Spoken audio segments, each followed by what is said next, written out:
humanity in the way that Orwell described, and the way we're experiencing now, not even by the day, but by the bloody hour, of more and more surveillance, more and more control, more and more suppression, more and more police state. And in doing so, manipulating the way we perceive reality, so we, as the external world moves in on us, the internal world moves in on us, and we become less and less of who we are. So, let's get real bloody bizarre now. If you've never seen my stuff before, it's time to leave.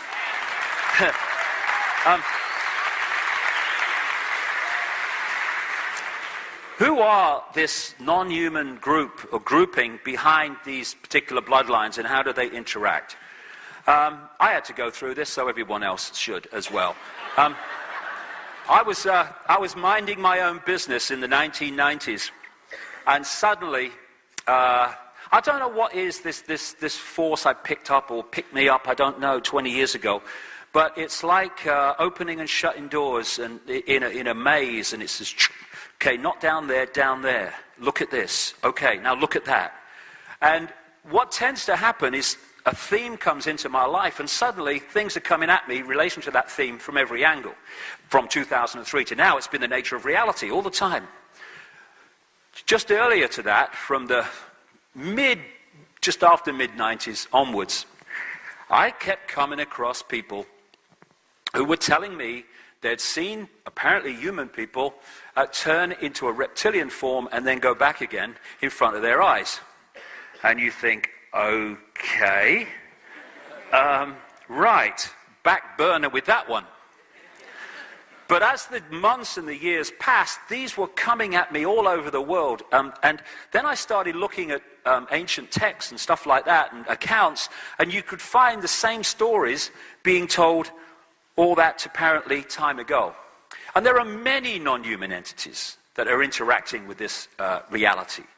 But the theme that keeps coming to me over the years in relation to these bloodlines behind the Illuminati is of some form of reptilian entities, which are the next stage on, because it goes on beyond them, but the next stage on behind the Illuminati bloodlines and the interbreeders with them is this reptilian group, which sounds real strange until you go with it. Now, again, this is why the first part today is so important. These people know that the body is a biological computer. So to them, that's how they look at it. What we call procreation is the downloading of two hard drives, if you like, into one, which creates the offspring. To these people, they see that as a downloading of a computer program. And so the obsession, and this is real, goes right back to the ancient world, right up to the present day, the obsession that these bloodlines have, take royalty, aristocracy, and the major banking and business families of the world, they interbreed incessantly, and always have. And it's because, from their point of view, they are holding a software program, which is what? Information. It's a state of being. And when you interbreed that, these hybrid bloodlines, with the general population, that, to them, unique software program, computer program, starts to dilute very, very quickly. So what they're trying to do is hold that software, hold that information within the computers by interbreeding with each other. The oldest form of religion and worship so far established is serpent worship. It's massive. It goes right back. 70,000 years ago is the oldest evidence in South Africa of serpent worship. And after I'd written a book called The Biggest Secret, when I introduced this for the first time, I went to speak in South Africa, and I met this man, Credo Mutwa, who contacted the organizers of my event and said, I want to talk to this man. So I went to see him, and I spent days with him in the end. And he first said to me, he said, Mr. David, he said, how do you know about the Chitauri? And I said, well, who are they? He said, they are the children of the serpent, the children of the python. That's what Chitauri translates as. And he told me that when the colonial powers came into Africa, as everywhere else, they targeted the shaman and the carriers of the ancient knowledge and the ancient history of that area, and in his words, they milked the minds of the shaman and then killed them. So to keep the knowledge alive, the shaman streams started to create their own secret societies with horrendous initiation rituals to make sure you really wanted the knowledge. And they carried it underground so it would survive. Because what the colonial powers wanted, in other words, these bloodlines behind the colonial powers, they wanted to destroy as much of the ancient knowledge as possible, because then they could impose their own version of history, which would write out what they didn't want people to know. So about, what is he now, 90? Crikey. 60 years ago, nearly, he was initiated into these secret societies in South Africa, and that's when he learned about the Chitauri, and he's gone on learning ever since. That is a painting. He's a brilliant man. He's a library on legs. That's one of his paintings of one kind of the Chitauri, as he calls them. There are many different types, as there are different types of human.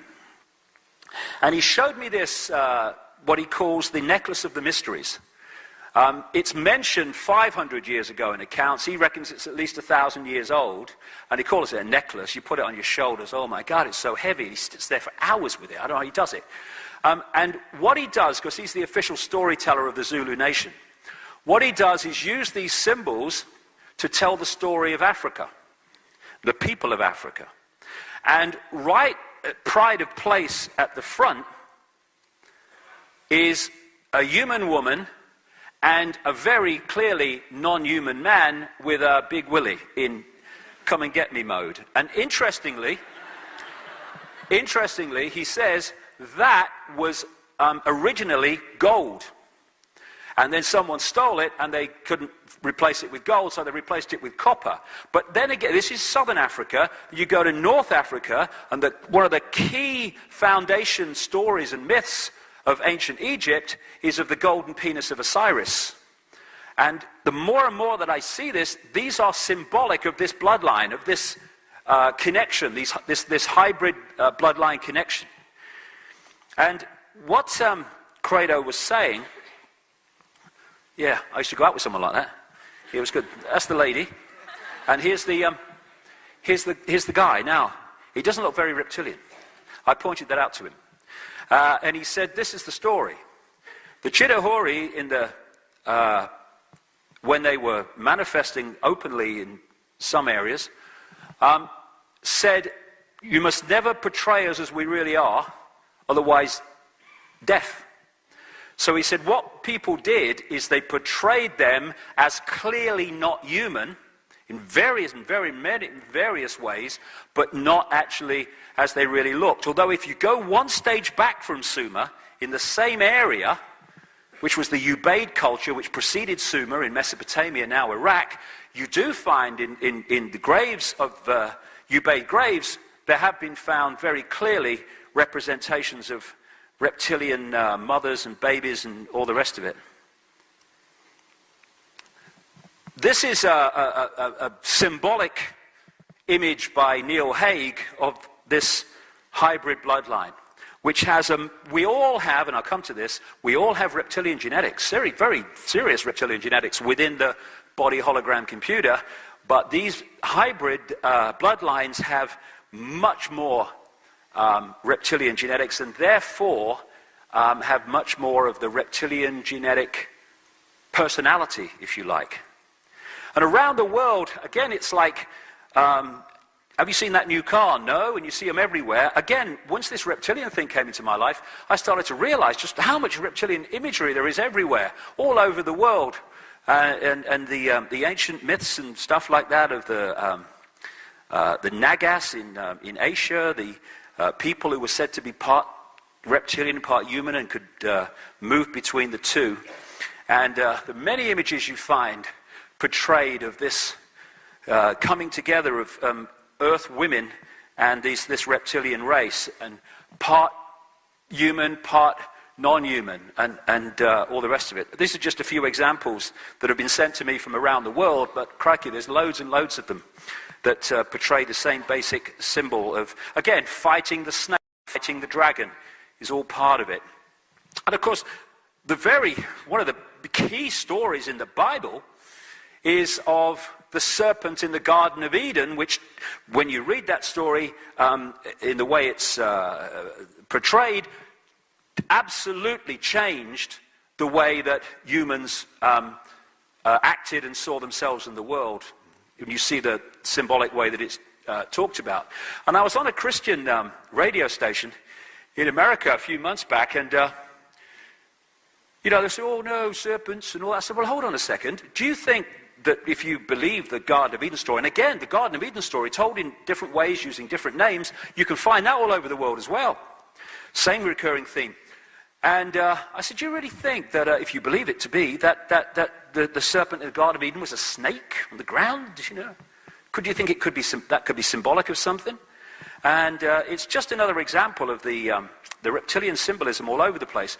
And when you look at the castles and the stately homes of these bloodlines in the aristocracy, and also in the churches as well, and they're behind them, and they were behind the building of them, then again, you find these what we call gargoyles that have a reptilian feel about them. And the coats of arms of so many of these aristocratic families carry the dragon in various forms. Some people, and there is a lot of truth and accuracy in it, describe London as Babylondon, because that became the new center of this bloodline network. And that's why this tiny bloody country just off the coast of Europe had that empire that spanned the world. How could that be? Because that was the center of their operations, and therefore was the center of their empire. And so appropriately, the very symbol of the City of London, the financial district, the original City of London, where St. Paul's Cathedral is and all the financial stuff, where they've messed around with the global financial situation as we're currently experiencing, the symbol is two flying reptiles holding the shield of a very significant secret society within the Illuminati web called the Knights Templar that control London. Here it is. Very appropriate, and I would suggest not without coincidence, or not coincidence. When you pass into the City of London from the main urban sprawl of London and stuff, you pass these flying reptiles on each side of the road holding this Knights Templar shield. And the district of the City of London, which controls so much of world finance, runs into what is known as the Temple in London, which is named after a Knights Templar temple. And at the point, and that's where so much of the global, not just British, but the global, and certainly the Commonwealth law network is controlled from. At the point where those two meet, the City of London and the Temple, is this flying reptile at in the center of the road at a place called Temple Bar. And then when you look at the recurring themes of dragons and reptilian monster figures in myths and stories, they go on and on and on. And of course, the whole basis of the Chinese culture and many of the Eastern cultures is of the dragon. And yes, things like ley lines were symbolized as dragon lines and all the rest of it, but that's not the only explanation for it. Why would the ancient emperors of China say, we claim to be emperor because of our descendants from the ley lines? I mean, they wouldn't do that. They said descendants from the serpent gods. That was their symbolism of the serpent, the gods. The word Messiah comes from Messa, which is the fat of the Nile crocodile, which they used to use to anoint pharaohs. Christ itself means anointed one. And even the the devil in the Bible is described as in reptilian terms. And the great dragon was cast out, that old serpent called the devil, and Satan, who deceiveth the whole world, he was cast out into the earth, and his angels were cast out with him. And this theme of fallen angels, again, drops into this same theme of this takeover, which has been gathering pace through the centuries and now is where it is today. This is a painting by Credo Mutwa in South Africa, not far from the Kalahari Desert, which is a painting on his hut, which is symbolizing an ancient African story of the Chitauri and how they ate people.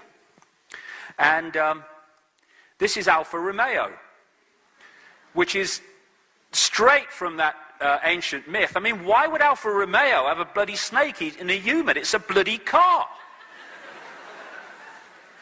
And next to it, of course, is the red cross on the white background of the Knights Templar Secret Society. This is a home of Silvio Berlusconi, who thinks after an earthquake disaster, just see it as having a weekend of camping. I mean, this man's not real, but he's leader of Italy. I don't know whether you saw that story. That's what he said, that the people in that earthquake zone should see it as a weekend of camping. I mean, you can't make these people up. They have no empathy. And again, here's that same theme. The fairy stories and the fairy tales of the frog turning into the prince and all these constant themes relates to the same stuff in the ancient world coming through to today. And this is a book that's given to some American school children, and it's about shape-shifting from reptilian into human. And they say, I'm crazy, and they're giving it to school kids. Oh, it's just a story. No, it's not. I wish it was. And this is a point, and this has got me tremendous ridicule. I don't care, I'm bothered. But shape-shifting, right? This is another recurring theme, not just in the endless people now around the world who said, yeah, I saw that, I've experienced that, seeing someone move from a human to a reptilian form and back again. You find this too in the ancient accounts, the shapeshifters, and not just into reptilian, but into other forms as well. And then, again, I keep saying it, this is why the first part of this presentation was so important, because without that, we really can't get a fix on some of this stuff. People say, and I understand it completely, you can't shift from a solid body to a solid body and back again. It's daft. I agree completely. You can't. But that's not what's happening. These different physical forms are energetic fields. Let's go back to that image from earlier of the energy field. It goes through the decoding system and becomes an apparently physical form that we see in our everyday life. Shape-shifting takes place in one place only, in the decoding system of the brain, which again itself is a vibrational field beyond the physical. So you have an energy field that is human, and you're decoding that into a human body. Then the reptilian level of that comes forward and becomes the dominant field, and suddenly you're decoding a different energy field, and then it returns and you're decoding this one again. In your decoded reality, in the experienced holographic physical world, you see someone human, you see him reptilian, you see him human. Did you see that? It's only going on in here. Of course, shape-shifting from solid to solid to solid is impossible, but that's not what it is. How appropriate. Because they're holograms. All physicality is holograms. It is an energetic field, and at the end, the level of the energetic field, because it's not solid, it's movable, changeable, and then becomes changeable in the decoded reality as we observe it in their head. That's where shape-shifting goes on. And again, we are perceiving, through what we call visible light, a tiny frequency range of human sight, human decoding. But just outside of this frequency range, and beyond into frequencies well away from this one, are endless kind of worlds and realities. And I say further away in that sense, but actually they're all sharing the same space. You know, in this space that I'm standing in now are all the radio and television stations broadcasting to Melbourne. I can't see them, they can't see each other, because they are operating on different frequencies. And when you tune into one of those frequencies, that's what you get. And what this physical body does is to tune us through that telescope I talked about earlier into and through the receiver-transmitter crystalline structure. It tunes us into this tiny range of frequencies called visible light, and this becomes the only reality. But interspersing this reality is all existence. And just outside of this frequency range, just beyond visible light, lie these reptilian entities and many other entities too. And you know, you'll be in a house and you'll see a cat, for instance, reacting to what is to us empty space. And you'll say, what's wrong with the cat? Don't be daft, nothing there. But to the cat there is something there, because its visual frequency range is much greater than ours, and therefore it's seeing things in the space that we can't see. And it's because this knowledge is kept from us that things that are happening in the world are dismissed as ridiculous, and people like me are dismissed as crazy, because it's a very simple, very powerful thing. And it sounds an obvious truth, but sometimes we miss the obvious truth. People's sense of what's possible comes from what they think is possible. And what they think is possible comes from the information they receive to tell them what is possible. If you suppress the knowledge of what is possible, you suppress their perception of what is possible, and they will laugh in the face of the truth and say it's impossible, when actually, if you understand to a greater level than the mainstream allows you to understand, you realize not only is it possible, it's perfectly bloody logical. So, just as we have ghosts, as we call them, which is energy just outside of our frequency range, and sometimes it just enters our frequency range and we can see it as ethereal. Whereas if it was absolutely on our frequency range, it would look as solid as you and me. It's like a radio station not being quite on the dial. You don't get a sharp reception, you get interference. And in the same way, these reptilian entities lock into these bloodlines and take over their mental and emotional faculties. I've talked to many psychics around the world who have the ability to go further out than the norm in terms of their decoding of sight.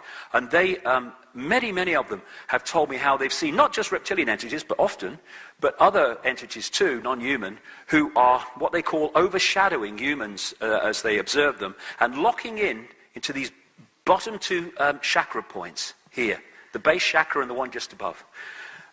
And what they're doing, because the body's a hologram, is they're locking into that human energy field, and they're taking over its mental and emotional processes and perception processes. Now, let's go back. There you go. Oh yeah, we'll come to them in a sec. It's all about vibration and vibrational compatibility. These reptilian entities are vibrating to a certain frequency. Humans are vibrating to another frequency. What the hybrid idea is about is to infuse as much of this frequency, because that's what it's all about in the end, frequency, because that's the base prime reality of the hologram. It's to infuse as much of this frequency into this frequency to make them as compatible as possible, to allow this age-old recurring theme right up to the present day of possession to take place. And it's much easier to possess something that you are in vibrational resonance with, or much closer to it, than something that's very much further out. And so these hybrid bloodlines basically are there to create the vehicles that these reptilian entities just outside of this frequency can then take over. And they are manipulating this world through apparently human bodies, when if you could see further out, you would see anything but a human overshadowing these people that are in the positions of power. So these guys, I found this picture on the internet, it's very appropriate. These guys are basically empty shells. And they are vehicles to, I'm not saying every one of these are, but I think most of them are from what I'm looking at. But the basic theme is the people in positions of power are merely vehicles for something else that is in control of their faculties and control of their mind processes. So we have the advisors in the shadows within this reality, who really are in control of the people who appear to be in power. And then one step back from them, just outside of this visible light dimension, we have these entities that are calling the shots in so many ways through into this reality in terms of what happens here. And after, my experience of this explanation of the schism and all the rest of it, I refer to these now as the schism people, because this schism resonates out down into this reality, this disharmonious conflict, chaos, and all the rest of it. And as it plays itself down into this reality, it manifests itself in various ways.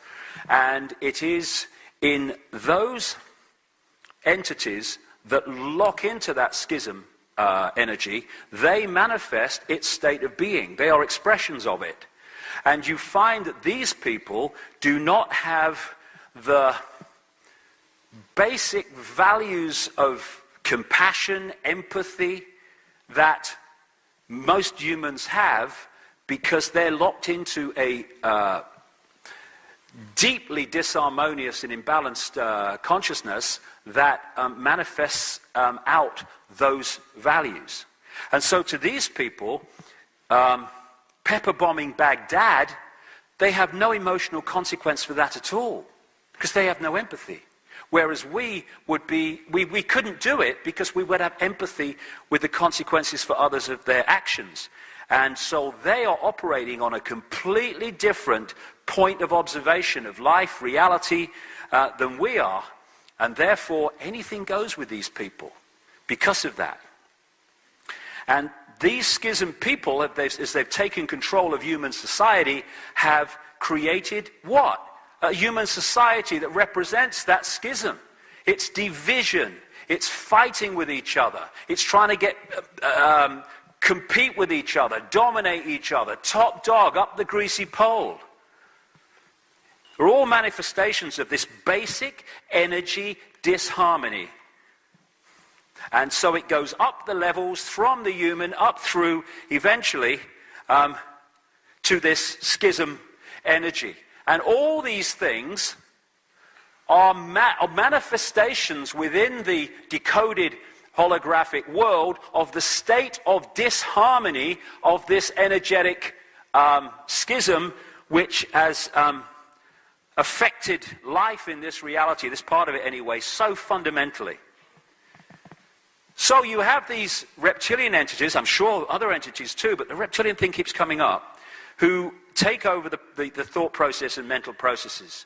And we see the human, when we decode that energy field of human, but behind it is something looking very different. Someone sent me this picture. It may be just a play of the light, but it's symbolic of what so many people see. Some people see full body shifts. Talk to those people all around the world. But what seems to be the common theme more than anything is the eye shift, where they take on a reptilian type straight down pupil instead of the round one of the human, very much symbolized by this. And a few weeks ago, a scientist friend of mine called me and said he'd been chatting to an acquaintance of his who's just been doing, I don't agree with it, but he's just been doing research into iris scan technology, which led him to look very closely at 2,300 eyes as part of this research, and his friend didn't know anything about my stuff at all. He was just in a conversation, and he said that around 4% of the eyes that he looked at very closely appeared to be of reptilian type and appearance, which is maybe about the percentage we're looking at. Someone sent me this with Father George Bush. I don't know, I think that's, again, a play on the light almost certainly, but so symbolic, because I know a number of people have seen this guy shift. Yeah, there's a magazine, it's called Fortean Times or something. A few years ago, they ran this front page picture, you know, taking the mick out of me, and I said, thank you very much. That was very symbolic. I love that. Thanks very much. And so, you find a few of these pictures on the internet now as it gets around. Hey, there you go. And one of the things that I've looked at very closely over the years, particularly to the end of the towards the 80s and early across 2000 and so, are the mind control projects and the satanic ritual abuse projects to help people who've been through that. And the number of times when people have been through satanic ritual abuse and all the rest of it, that they talk about in reptilian terms about what they experienced. And these were some pictures drawn by someone who went through satanic ritual abuse of the kind of things that she remembers from what happened in the rituals. And again, the reason the therapist sent these to me, with the person's permission, of course, was because she was constantly drawing reptilian imagery, because that's what she experienced in the ritual. And if you remember Rosemary's Baby, that film of the 60s, which was directed by Roman Polanski, and shall we say he should bloody know, with Mia Farrow, and she was manipulated by a satanic family to be impregnated, to give birth to this child, and at the end of the movie, when you saw briefly the child in the crib, which was a hybrid, it had reptilian eyes very clearly, and like I say, Roman Polanski should know. So this theme of possession goes way, way back through history, and it's possession through, overwhelmingly in this case, vibrational compatibility because of this interbreeding. There you go. Good old tone. So, they're talking about him being the first president of Europe now. Crikey, it gets worse, doesn't it? Mr. Fake Smile, Mr. Fake Emotion. What are the things I've noticed about these people? And when I was in the Green Party years ago in Britain, I saw a number of British politicians close up. And you see their dark eyes, and you see something else. Their eyes and their face don't talk the same language, as I call it. You know, it's funny how people are famous or infamous for their massive smile, like Obama and Blair. But when you see the big smile, look at the eyes. Hillary Clinton's a classic. The big smile, the eyes never smile. Cold, steely eyes. But what's behind these people? Just a touch, vibrationally, out of human sight, behind the painted smile. This guy, Ted Heath, he was Prime Minister of Britain from 1970 to 1974. He was the guy that signed us into the European Union. Major person involved in the Bilderberg Group and various other things. And I wasn't into any of this stuff at the time. I was a national spokesman for the British Green Party. And I was asked to go and speak on this election program on Sky News years ago, back in the 80s, 89 it was. And I arrive, and the lady takes me into this makeup room, and we go through the door, and it appears to be empty. She says, someone will be along in a minute, and walks out. So I sit down in the chair, I'm looking at the mirror, and I catch someone just to my right. And I look across, and it's this bloke who'd just been interviewed on the program, and he was sitting there waiting to have the makeup taken off. So, you know, cheery bloke. I said, oh, all right, mate, nice to meet you, nice to meet you. But no word was spoken by this guy in the entire experience. He sat there looking at the mirror, and when I said hello, he turned his chair, and he looked at me. A very strange look. His head never moved once he turned it. Then his eyes started at the top of my head. I went slowly down my body, real slowly, to my feet, and then went back again, and then turned and looked at the mirror. And all I could say, looking back, he was scanning me. The thing was, though, when he was scanning me and I was looking at him, all his eyes, whites as well as everything else, went completely black. And what I found since is a few things. First of all, this guy was seriously into Satanism, was a major Satanist in Britain, and child abuser. I put it in my books while he's dead now, but I put all this in my books while he was alive. And a journalist rang him and said, "You seen what this David Icke bloke's saying about you?" And, "Oh, he must be mad." And that was the end of it, because it was true. I talked to the people, many people he abused. And the other thing that I found after I had this experience, and I got into this stuff after 1990, are the stories around the world of the black-eyed people, of which the same story is told. These people's eyes go completely bloody black. And you know, when we look at each other, we make what we call eye contact. But when I was looking into Ted Heath's eyes, there was no point where there was any contact. I described it to my family when I got home. You never believe what I've just experienced with Ted Heath. I said to them, it was like looking into two black holes. There was no point where there was a contact. And what I understand now, I was looking through the physical human energy field into that which was behind him, that which you never see. So we all thought these people, and if we could see not that far beyond visible light, we'd see something overshadowing these people that is very different to the way they look. Oh, I love that. Hey.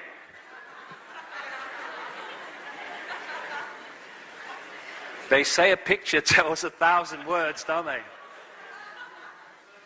Oh, yes.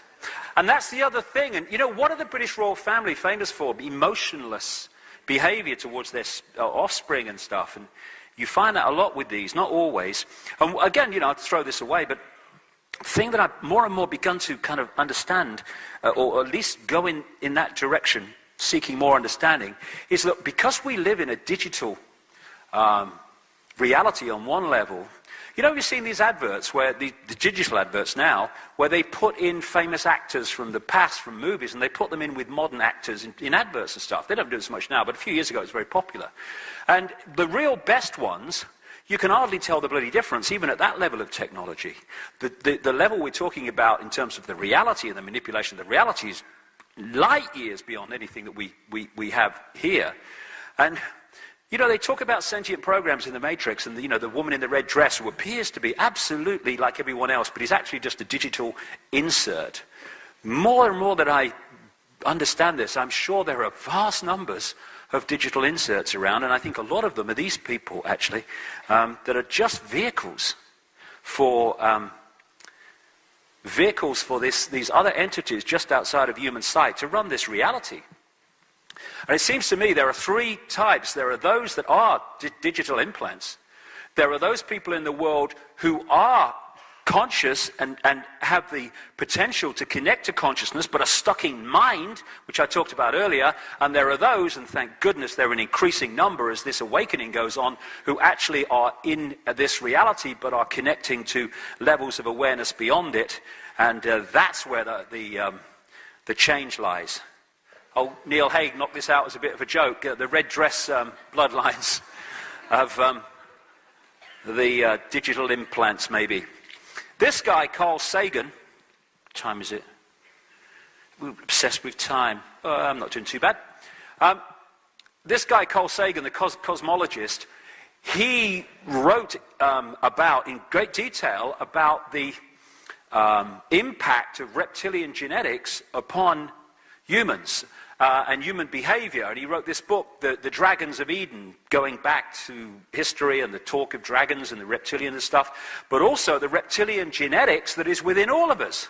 Fundamental part of the human body, the human hologram, is reptilian genetics. And as this guy said, understanding the reptilian background to the human body, or the human being as he called it, is to understand so much about human behavior.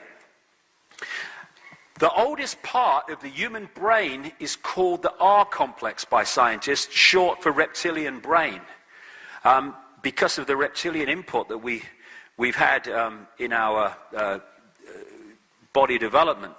Now, there are other parts of the brain that balance out the characteristics of the reptilian brain, but if you have an infusion of greater reptilian genetics, you are going to have, obviously, a greater infusion of the characteristics of the reptilian genetics. And this is mainstream science when they're talking about the reptilian brain.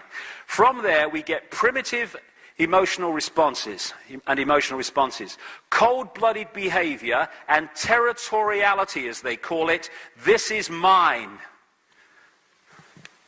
I own it. I control it. A desire to control, an obsession with hierarchical structures of power, aggression, might is right, winner takes all, come from the reptilian brain. And they are absolutely the characteristics of the Illuminati families. Also from the reptilian brain, we get the survival responses, and on that level they're very good, things like fight or flight and all that stuff that gets you out of danger. So, the more we can be put into a sense of survival in our perception and state of mind, the more we are locking into that reptilian part of the brain, and that's the kind of stadium that these people understand more than any other, and we're being locked into that all the time as we are manipulated to fear not surviving in endless ways. Not just fearing not surviving in terms of life and death, but fearing not paying the mortgage at the end of the month, fearing of having a house foreclosed. They all lock you in to a sense of needing to survive. And the other thing that these entities do is feed off human energy. And to feed off human energy, they have to pull humans into an energetic state that they can feed off. If you're in a state of harmony, they can't feed off it because never the twain shall meet vibrationally. So they pull us, or seek to pull us, into a state of disharmony, of stress, of fear, of conflict, of aggression, of anger and all the rest of it, because that's pulling us into an energetic state that they can then feed off, because that's their energetic state. And they seem to operate in what an astrophysicist friend of mine called Giuliano Conforto calls interspace planes, which is like a neutral zone between dimensions, where you need to, as she puts it, find a source of energy, because there's not a natural source of energy there on the scale that there is within a fully fledged reality dimension, whatever you want to call it. And I said to Credo Mutwa, do you have anything in your culture that relates to interspace planes, these neutral zones? He said, oh yes, he said, we call them the heaven between heavens. He said, that's where the Chitahuri are. And so that takes them so close to visible light and the reality that we're experiencing. And what they're doing is feeding off human energy by manipulating us into an energetic state in which they can feed off, and also to keep us in mind and not open to consciousness. Years ago, last time I came to Australia, I had a strange experience. I spoke in Sydney, and afterwards I was introduced to this Freemason who said he was 33rd degree or something. He wanted to meet me, and because he wanted to know how I knew what I knew. He said, how do you know that? You're not supposed to know these things. So anyway, I met him, and he said, I said, I'm a good Freemason, he said. I'm trying to fight some of the bad things. I said, okay. He said, if you come to Canberra, he said, I'll show you around Canberra, and I'll show you the Freemasonry imagery. So, okay, I'll go. So I went to Canberra, and I met this guy, and he showed me all around the Parliament building and all the street plan around there and all the rest of it. And then he took me into the War Memorial, the War Museum Memorial in Canberra. And my God, it is ablaze with Illuminati and reptilian symbolism. And when you go into the part where the unknown soldier grave is, on the four corners, on the pillars, are depictions of soldiers, men and women, and then you've got the light coming up from the top of their head going up, and you've got a reptilian figure sitting above that, almost policing the connection to out there, and this satanic symbolism and all this stuff. And when you look at the sponsors of the War Museum, a number of them are like a who's who of the Illuminati in Australia, according to this guy. Anyway, I'll tell you what he said to me. He said, we need to get you some money. I said, what do you mean? He said, yeah. He said, we need to get you some money to fund what you're doing. I said, well, hold on. I said, how are you going to do that? He said, we'll give you a credit card. I don't know who we was. He said, we'll give you a credit card. I said, well, how will that help me? He said, well, we fix the computer system so no matter how much you spend, it never registers. He says, that's how we get our money, right? So anyway, I thought, I'm not sure about that in the least. And we said goodbye. He said, look, I've got lots of things to tell you. And never heard from him again. Disappeared from the face of the bloody earth. He's still around in Australia, I'm sure, but there you go. So this interspace plane is one of the kind of stumbling blocks energetically, which is trying to manipulate us from getting connected to the full nature of who we are. So this is seems to be the structure. Certainly at this level, it goes further out up to that schism, I believe, but at this level, you've got the reptilian entities, and Nephilim, that was the name of the hybrid bloodline in the Bible, the Nephilim, just one of many, many names that they're called around the world in different cultures. The reptilian entities possess their hybrid stooges. And the secret society network within this reality manipulates the stooges and their gophers and agents into the positions of power at the top of the pyramids in all these different countries. These are the subsidiary networks I'm talking about. They then control all these other things like politics, finance, media, military, religion, and the royal networks, because that locks into them. And then down come the people.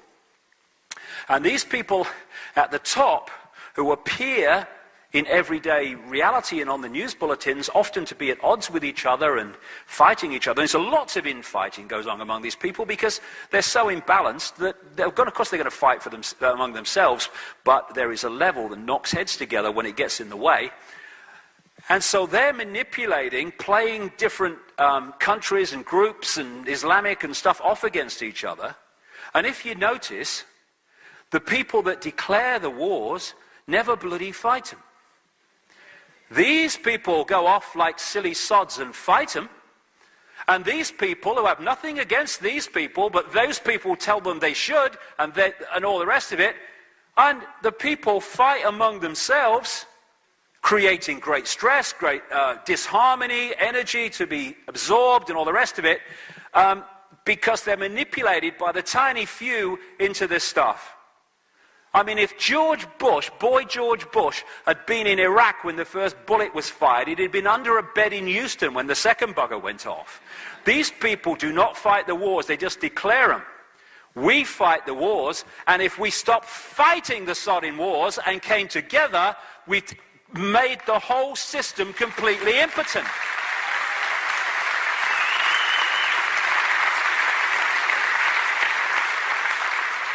So these are schism people coming down the levels of reality. And they feed off the energy that we generate through our states of emotional and mental states, and they manipulate that. Now, the one energy they can't take, the many energies they can't take, that they're in harmony, but what we call love, the energy of the heart, no way they want anything to do with that. They can't cope with it, and they can't sync with it, and they want to shut that energy off, and that's what they do by manipulating society and playing us off against each other. There's a guy called Mr. Emoto, a Japanese researcher I spent a long time with, spent a whole weekend with once in London. We actually wrote a book together, funnily enough, just not writing, but just talking and it all being translated. And he's famous for filming water crystals where he has put the water in contact with various vibrational states, and indeed just writing love on the side of the container, or hate, or putting a mobile phone on it, or whatever. And what he then does is, and I've seen his laboratory and stuff in Tokyo, he freezes it very, very quickly, And what is then captured in the water crystal is the vibration of the love written on the side, because you write love, generates love, if that's the motive of writing love. Hate, all the rest of it. So that is what a water crystal exposed to words of love and appreciation looks like.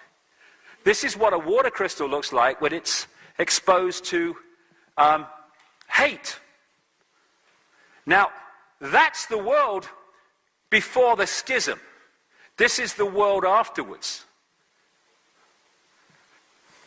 And it's this energy that represented by that crystal that these guys want us to produce, and the operations, the level that they operate on themselves. So we need to be very careful about the way we talk to each other, the way we express things, because if you can put the word love on the side of a container of water and create that difference, or hate, imagine what we're doing to the energy field and our own individual energy fields as we interact when we are hurling abuse at each other. But that's what these guys want. They want to conflict, schism, break up. The society is just a manifestation of that schism. So that again is love and appreciation. This is a crystal from water that had a mobile phone tied to it. And everyone's got a mobile phone. Oh, got a mobile phone. Ever so convenient. Yeah, they burn my brain. It's good. Ever so convenient. You don't have to get anyone to burn your brain for you. It does it automatically. So the idea, and my God, have they succeeded up to this point, is to turn humanity at war with itself. That's the way they do it. And in this film, Monsters, Inc., which I took 2 years ago when I was a little boy, I nearly fell off the bloody floor, because that was all about monsters going from the monster world where there was no source of energy into the human world, frightening children. The scream was caught in a kind of tube, and they brought it back to the monster world to be the power system of their world. And fear is the biggest, not just controller of humanity and suppressor of humanity, it's the biggest creator of this energetic state that they want. The Matrix talked about feeding off human energy and all the rest of it, turning humans into batteries. And that's what we're looking at in terms of the way the society is created. There are many physical underground areas which have been reported to contain reptilian and non-human entities, and I'm sure that's true within this reality, within visible light, but it's the ones that are just outside that seem to be the cause of this. There are many reptilian entities that seem to be very benevolent too. But the foundation of it all is puppet people. Without this, none of this other garbage could actually happen. That is prime. And the idea is to constantly take us in the wrong direction, make us misunderstand ourselves and reality so we act in the ways that suit them, to be in this bewildered state. World is crazy, we think it's sane. So, God, I wish I had till midnight. Could keep going.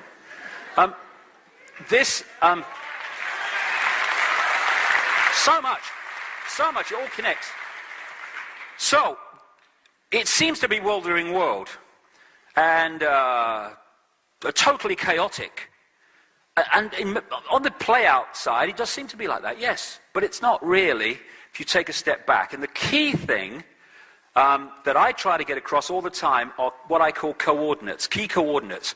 Once you have these coordinates, the crazy kind of complex, what's it all about world starts to take on a serious level of clarity. How a few control the world? Pyramid power. The idea, if you look at the way they've structured society, both collectively and individually, whether it's a school or a university or a government or a corporation, they structure them as pyramids. And on a collective level, they have, it's that thing here. I've been told I have to be very careful here or I'll shut the whole thing down. That's really good, isn't it? They make a piece of technology, and right next to the laser pointer is a button that will shut the whole thing down. I never went to university. But, okay. This opens the door, and this activates the nuclear weapon, okay?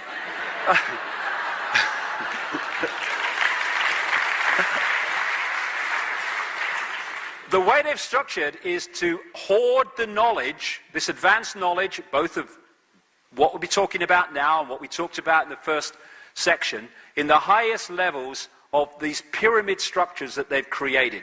Every organization virtually today is a pyramid. You've got the few at the top who know what the game's really about, and as you come down from those few, you meet more and more and more people in these different structures, but as you go down, they know less and less and less about what the organization's really about. They're just going in, making their contribution, and going home. They don't know how their contribution locks into this contribution and that contribution, again, all innocent in and of themselves, to create anything but an innocent picture. Only they know that.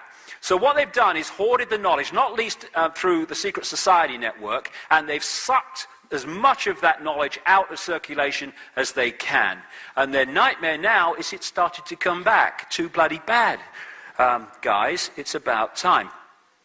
And this guy, Albert Pike, who was a Freemasonic god in America in the 1800s, Sovereign Grand Commander, Mother Supreme, Counselor of the World, and all this stuff. They love their titles, these people. Pathetic.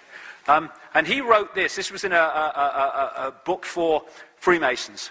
Fictions are necessary to the people, and the truth becomes deadly to those who are not strong enough to contemplate it in all its brilliance.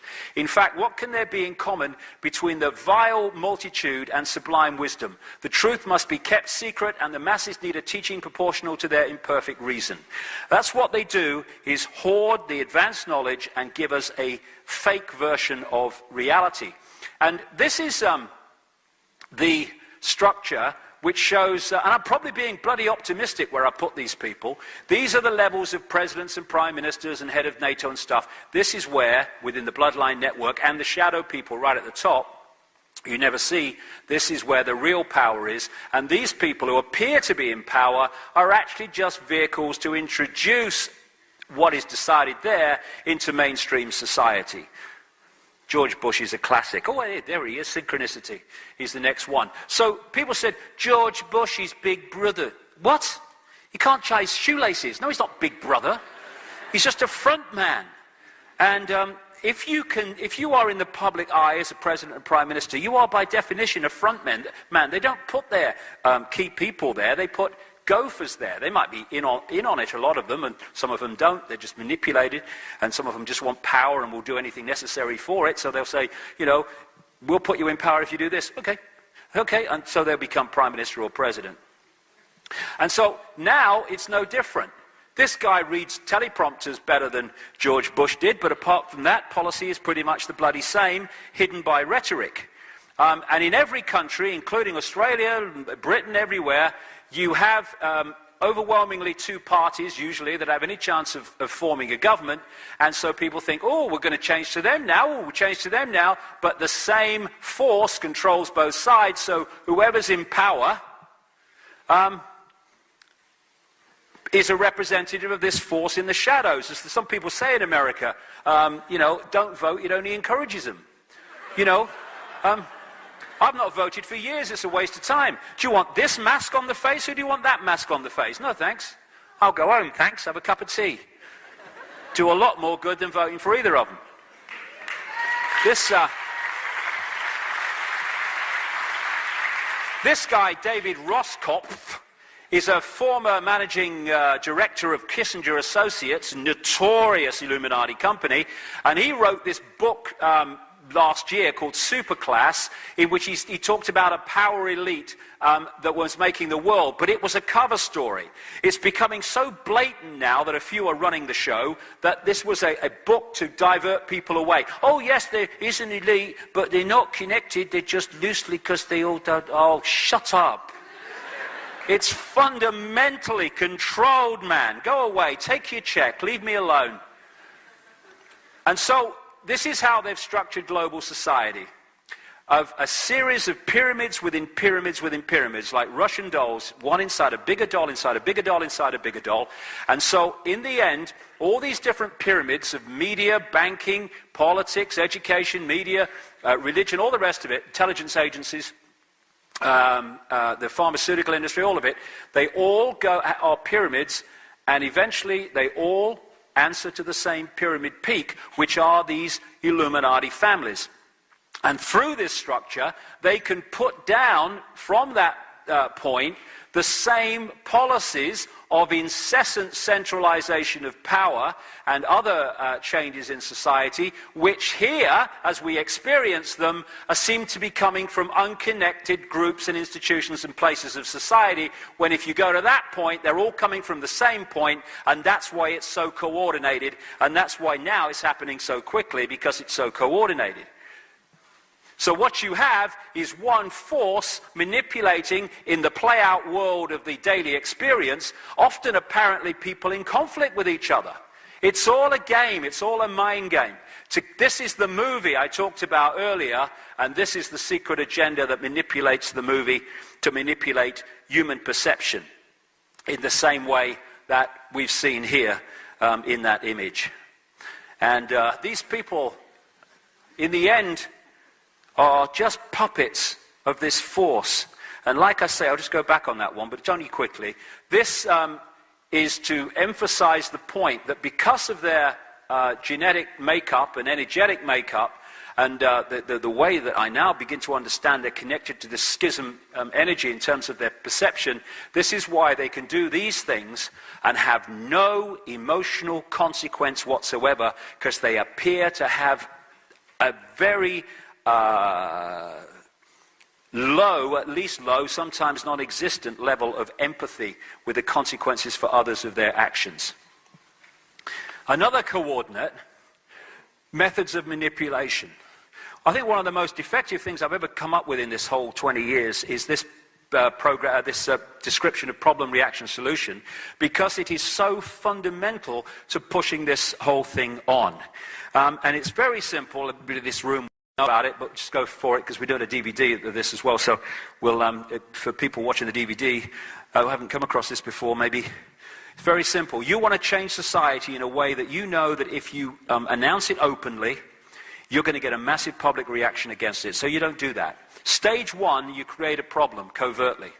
You get someone else to be blamed for it. It could be 9/11, it could be a government collapse, it could be the economic crisis we're having now, it could be a war. You then tell, through an unquestioning, pathetic mainstream media, the version of the problem you want the public to believe, i.e. Bin Laden orchestrated it from a cave in Afghanistan or something. And if we had a media worth the name, problem, reaction, solution would collapse. Because at this point, they would investigate the official version, find it was a load of old crap, and they'd report to the public it was a lot of old crap. That's what real journalists do. We don't have many. John Pilger's one, mind, Australian. He's one. And instead, we go official version of events, reported to the public, virtually unquestioned. And it becomes official history without question. At stage two, you want the public to react with anger, with fear, with outrage, and you want them to say, basically, something must be done. What are they going to do about it? And then those who've created the problem, got that reaction, then change society openly through legislation to offer the solutions to the problems they have themselves covertly created. And that method alone has advanced this agenda through the centuries more than any other technique of manipulation.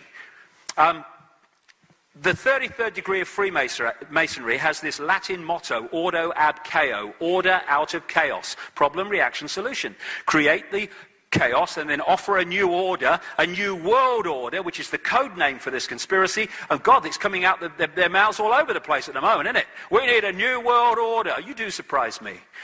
So, this Second World War, the same families and networks were behind Soviet communism, were behind the United States, were behind Britain and the so-called Allies, and they were behind Nazi fascism. They put Hitler in power. They funded Hitler. How did Germany go from the Weimar Republic, where they were taking their wages home in wheelbarrows, such was the inflation, to a war machine that took on Europe? Because it was externally funded by people like the Rockefellers. The Rockefellers funded Adolf Hitler's race purity expert, Ernst Rudin, on a whole floor of a German university to come up with this race purity crap. And it was funded by the Rockefellers in America. Because once you realize that this force is working through all sides, like we've just seen with that image, it suddenly is no longer a contradiction that a so-called American family, they have no allegiance to America, they have allegiance to their agenda, an American family would fund and create the war machine that then took on and killed so many Americans as well as so many other people. It's not a contradiction anymore when you know how the game works. And because they brought these two together, they created a massive global problem which allowed them to offer a massive global solution. All those United Nations, like the League of Nations after the First World War, and all the Bretton Woods Agreement, the World Bank, the IMF, and all this stuff was justified, including the European Union. Let's come together in Europe and we'll stop a war. Let's come together and have a central control of Europe, which we've just fought a war to stop. All came together, justified by stopping war in Europe. And now we have another version of it, which I call no problem reaction solution, weapons of mass destruction in Iraq. You don't need even a real problem, you just need the perception of the problem to get the public to support or at least not to efficiently reject what you want to do to change society. And this, now we are facing a presidential version of problem, reaction, solution. So put that in the light and I can see what I'm bloody doing now. I kept looking at my watch and misreading the time. I was very proud of that. I don't want to read the time really, I want to stay here forever. I'm just getting started. What we've seen in America is presidential problem, reaction, solution. They brought Bush in, just as a front man, fronting up these neoconservative, neocon people that were behind the Bush era and the invasion of Iraq and all this stuff, and Afghanistan. And his job, or that group's job, was to create massive problems, not least foreign wars and stretching them militarily, but also to create massive financial problems towards the end of the Bush administration, which is exactly what they did. And then there's a massive problem, there's great fear and anxiety, and then they bring in the used car salesman with the big smile and the dark eyes and very good at reading teleprompters called Barack Obama. And you know, there were people, I got a little stick when I started talking about Obama and his background a few months ago, because, you know, it was like criticizing Jesus at the time. Not quite so much now, mind. People I thought knew better actually believed that this man could come out of nowhere and, as a genuine man with taking the country in a different direction for good for the people, would somehow attract the biggest funding of any presidential candidate in American history. And most of it came from Wall Street. Now, I ask this, do turkeys really vote for Christmas if they are aware that that's what they're doing? No. They funded him because he is just a front man for them. And he's done very well. This was his greatest, you see, because of the problems of the Bush era, this was his greatest asset. Anybody but Bush. And so what they did was sell this fantasy. This man comes out of the most corrupt political system in America and further afield too, Chicago. You cannot prosper in Chicago politics unless you are corrupt and or you will do whatever those behind you say you should do or say. What they did was turn him into an empty screen. And they did it by simply using key words. I stand for change. Now, that's a good one. Because the way the system works, at any point in time, most people are sick to death of the status quo. So anyone coming along and saying, I stand for change, well, at least we'll have him because we don't like the way things are. It's very powerful. That's what Clinton used to get to power. I stand for change. And stand for hope. Now, hope is a good thing. We must hope. No, we mustn't hope.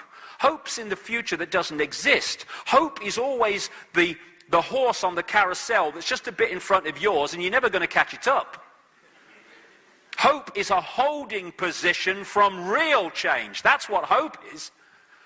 He's an empty suit. But because at no point did he define in any detail what hope, what change, what something to believe in really meant, because if he did, they say, oh, that's what it means, I'm not having that. Keep it simple. And what they did brilliantly was to create a blank screen on which the American people, or vast numbers of them, projected what hope, something to believe in, and change meant to them. So they turned him into all things to all people. And then once he is elected, well, bugger all that, we've got power now, and everything goes on as before. The rhetoric's different, the words are different, but what is happening is exactly the same as in the Bush era in all the basic things. Change, change, change. It's all mind control. You look at that, and what you are being told on a subconscious level is, he stands for change, something we can believe in. And that is there to influence your conscious mind eventually into voting for the guy. This is what Adolf Hitler said. Make the lie big, make it simple, keep saying it, and eventually they will believe it. Make the lie big, make it simple, keep saying it, and eventually they will believe it. It's just the same technique that's been used over and over again. The wolf found that shepherd's clothing worked even better. And that's what he is. Oh, he's such a nice man. Oh, I love you, Barack. Well, that's good. Let's love everybody, but let's be streetwise as well. He's just a front man for the gang who funded him in the Patriot Act, this Orwellian abomination. Yes, he's supporting the furtherance and continuance of that and all the rest of it. And what has he done since he got in? Hurl money at the banks. This is the truth. This is what Barack Obama is really about. And more people are seeing that. And even the people with their eyes closed, I don't want to know, shut up, are going to have to face it eventually. This is the guy behind Barack Obama, or one of the key men behind Barack Obama. Zbigniew Brzezinski, who is a massive insider within this network I'm talking about, Jimmy Carter's national security advisor. How ironic he stands here and contemplates that Barack Obama is now sending thousands more troops into Afghanistan to overcome the problem. Ah, really? Well, his best mate here, who picked him up in the 80s and with others has brought him through to be president, it was always planned, has gone public some years ago now, 2 or 3 years ago, in a Paris magazine, admitting that when he was Jimmy Carter's national security advisor, he decided that he wanted, in his words, to give the Soviet Union their Vietnam. So what he then did was, own words, he funded and trained what were called freedom fighters, became known as the Mujahideen, in Afghanistan, to start causing trouble for the government in Kabul, the capital, which at that time was a satellite government of the Soviet Union. What he was doing was trying to entice the Soviet Union to, his words, to invade Afghanistan and then become embroiled in a Vietnam-type endless war that they couldn't win, as other people have found in Afghanistan. And that's what the Soviet Union did.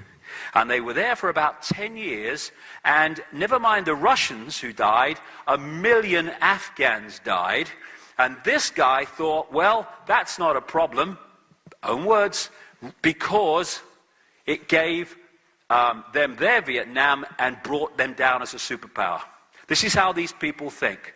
And now the man who created the Mujahideen, funded and trained them, which then became the Taliban, and the guy Osama bin Laden was brought out of Saudi Arabia to front up that Mujahideen resistance to the Soviet invasion.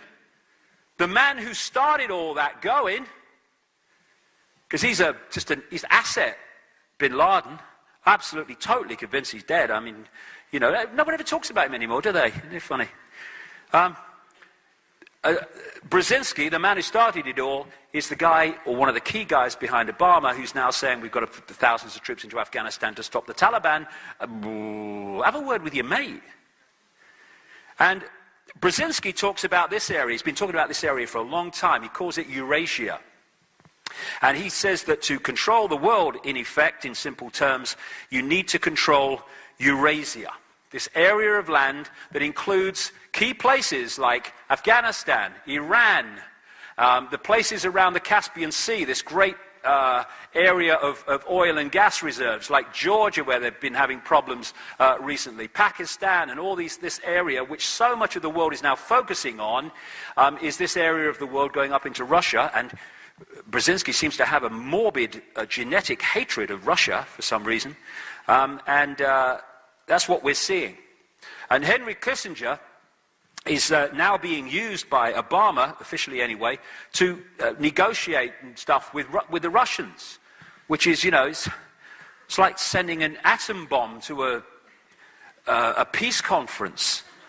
And this guy, of course, Henry Kissinger, is one of the most blatant and high-profile manipulators for this Illuminati in the last 40 to 50 years. And Brzezinski, in 1973, with David Rockefeller, set up one of the key organizations in the Illuminati network, at one level anyway, called the Trilateral Commission. That's how much of an insider he is. And this is the network. It's around a secret society called the Round Table. It goes down to the start, or just before the start of the 20th century. And these groups, like the Bilderberg Group, the Club of Rome, which manipulates the environmental movement, get to that later, Royal Institute of International Affairs in London, the Trilateral Commission, the Council on Foreign Relations in America, the United Nations, all these connect into that secret society. And Brzezinski is a major player to the point where he co-founded the Trilateral Commission. This is the guy behind Barack Obama. And this is what he wrote in 1970, Brzezinski. The technotronic era involves the gradual appearance of a more controlled society. Such a society would be dominated by an elite, unrestrained by traditional values. Soon it will be possible to assert almost continuous surveillance on over every citizen and maintain up-to-date complete files containing even the most personal information about the citizen. These files will be subject to instantaneous retrieval by the authorities. 1970. This has been planned for a long, long time, which is unfolding apparently spontaneously now. And when you look at Obama's policies, all you need to do is look at Brzezinski's books before anyone had heard of Obama. This is what he wrote in a book before Obama ran for president. Needed social reassessment can be encouraged by deliberate civic education that stresses the notion of service to a higher cause than oneself. As some have occasionally urged, a major step in that direction would be the adoption of an obligatory period of national service for every young adult, perhaps involving a variety of congressionally approved domestic or foreign good works. Barack Obama. Policy. Obama will call on citizens of all ages to serve America by developing a plan to require 50 hours of community service in middle school and high school and 100 hours of community service in college every year. Watch this in Australia. I don't know if they're trying to do this here, but they will, because they're talking about it now in Britain, and they want this everywhere. This is the policy continued, Obama's policy. We cannot continue to rely on our military in order to achieve the national security objective we've set. We've got to have a civilian national security force that's just as powerful, just as strong, just as well funded. They want to create in every country, civilian security networks to police the people policing the people. And they'll start to suggest it everywhere. He's just the guy who's triggering it in America. And because of his worldwide kind of fame, he has an ability to sell it in other countries as well. So it's not just Brzezinski. This guy, George Soros, is a notorious Illuminati manipulator, not least in financial terms, and he's one of the major funders and backers of Obama as well. And his networks were behind the spontaneous public revolutions in Ukraine and Georgia, after which, like in Georgia, Brzezinski and Soros put their puppet, this guy, Saakashvili, on the throne as president. He's also fundamentally connected to this guy, Tony Rezko, who's currently in jail for corruption. They did a land deal together, and he was one of the major funders of his political career. And he was put in jail for so controlling the political system of Chicago that when business people wanted to do business with the state, he was asking for them to pay him a fee to allow them to do work and business with the state when he officially had nothing to do with the state. He's in prison for it now. These are the kind of people Obama's around. This guy, William Ayers, Bill Ayers, was, as admitted, being involved in doing terrorist bombing through a group called the Weathermen a few decades ago, back in the 60s it was, and Obama's political career was started in this guy's house with another associate from the Weather Underground that was back in the 60s planting bombs in America. He's fundamentally connected to this organization called ACORN, which is now being prosecuted by a stream of American states for producing fake representations for voting registrations. And of course, the people they were falsely voting would be falsely voting for him, and he's fundamentally connected to them. It's a deeply corrupt organization, and appropriately, Obama is closely connected to it because he's actually a deeply corrupt man. That's how you prosper in Chicago. He goes with the territory. And the other thing, I wonder if the Keystones are writing this down. You write this down, because where I'm going to now. Around, because it's about time someone bloody said it.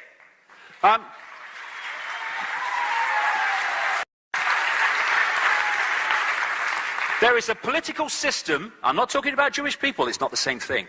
There is a political system orchestrated, created and controlled to this day by the Rothschilds called Zionism. It is a tyrannical system which has no mercy on anyone that gets in its way. The Obama administration and around Obama is awash with people who are of the Zionist persuasion. His chief of staff at the White House is Rahm Emanuel, who has served in the Israeli army. He's an American. What's going on? And his father was involved in a notorious terrorist group called Irgun, which, along with other terrorist groups, bombed Israel into existence in 1948. I don't think there is going to be fair play on American policy in the Middle East. I don't feel it. And I would emphasize this because this is never publicized. Zionism is a political system. It is not a race. And there are many, many Jewish people, look at these alone, who fundamentally oppose Zionism. You know, it's like saying the Liberal Party in Australia is the American people. All right, it's a bit more than that, but it's along the same line. It is the Australian people. Or the Labour Party is the Australian people. No, it's not. It's a political system, a political belief. And what they've done brilliantly is to equate a political belief with a race, so when you challenge the political belief and what it does, you are called a racist. I don't care. It's about time somebody talked about this stuff and stopped being frightened of it.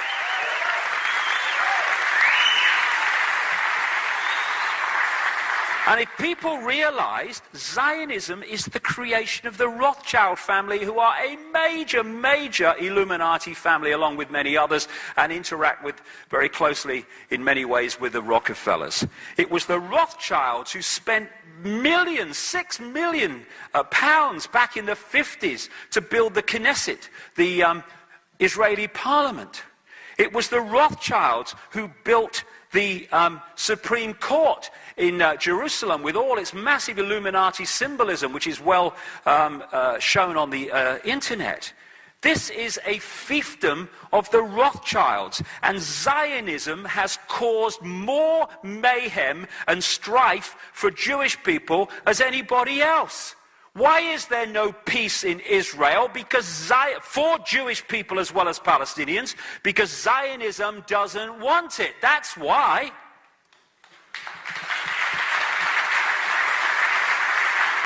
Because there are plans to use Israel and use the Jewish people in Israel to manifest a massive conflict which will lead to a third world war, which is what these guys are after. And Rahm Emanuel is the man who pulls the strings of Barack Obama, along with this guy, another Zionist, called David Axelrod. He was the guy that ran the whole of, masterminded the whole of the election campaign, both against Hillary Clinton and against John McCain. And it's Axelrod that is responsible for the words that appear on the teleprompter screens that Barack Obama reads. And he reads them so robot-like in terms of not having a thought in his head, that last week, maybe 10 days ago, he thanked himself for inviting everybody to a reception because someone else's speech was on the teleprompter instead of his by mistake. It was the Irish Prime Minister was there on St. Patrick's Day. People are starting to call him the teleprompter president. It's so bloody obvious. That's why he never looks ahead. It's right, left, because that's where the screens are. Hello, Barack, over here. Sorry, I'm reading. And this is why you're getting the policy of Obama saying Palestinian refugees belong to their own state and do not have a literal right to return to Israel. He's talking about the people who fled, 800,000 of them, at the time of the bombing Israel into existence in 1948, and have never allowed to come back to their own land. People forget about this. White phosphorus, pepper bombing, the most crowded piece of land on the planet, the Gaza Strip. We don't target civilians, we just bomb where they live. Unbelievable. We're just protecting ourselves. No, it's a slaughter. And now I'm hearing, oh, there's a lot of anti-Israeli sentiment. Do you know something? I have a way around that. Stop slaughtering innocent people from the sky, okay? End of story. And it'll go away. And this is important. This is important for what's planned to come. We now have a situation in Israel where the extreme of the extreme has taken the reins of power. Benjamin Netanyahu, he's talked about, these are his words summarized, he wants a violent reoccupation of Gaza to liquidate its elected government. And he pledges to thwart the Iranian threat once and for all.